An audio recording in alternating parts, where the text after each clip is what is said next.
Well, one of the basic differences is the size of the school, and that's had an effect on the students today. You don't realize it, but in the earlier years, the school was much smaller. When I first started teaching here, it was less than half the size that it is right now.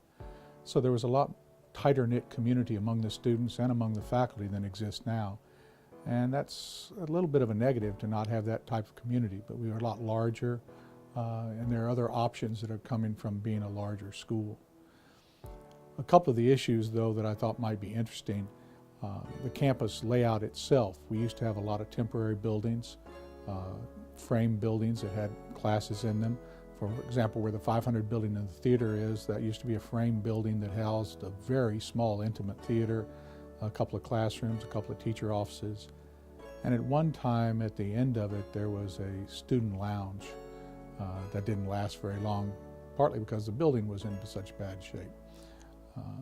Then there was a 400 building where the Schneido Plaza is right now, which was the science building.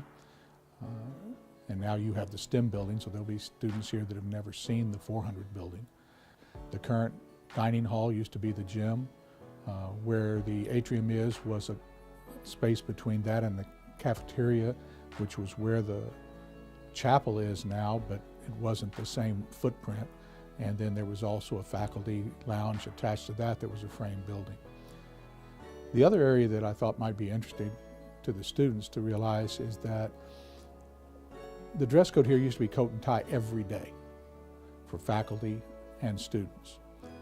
And then after a while they lost the coat and then lost the tie to where you have the dress code that you have now. What's interesting though is that the way the coat and the tie went was because of student council activities where they approached the administration using things they had learned in social justice class. And they eventually got the coat off and then the tie off. They even won for a quarter the right to wear blue jeans, then they changed the community life. They tried shorts, but the adaptation there was to allow you to use shorts on spirit days instead of as part of the actual dress. So those are some of the things that have been very different from the very beginning to now. And curse the bread. And Richard Torrey, on one calm summer night, went home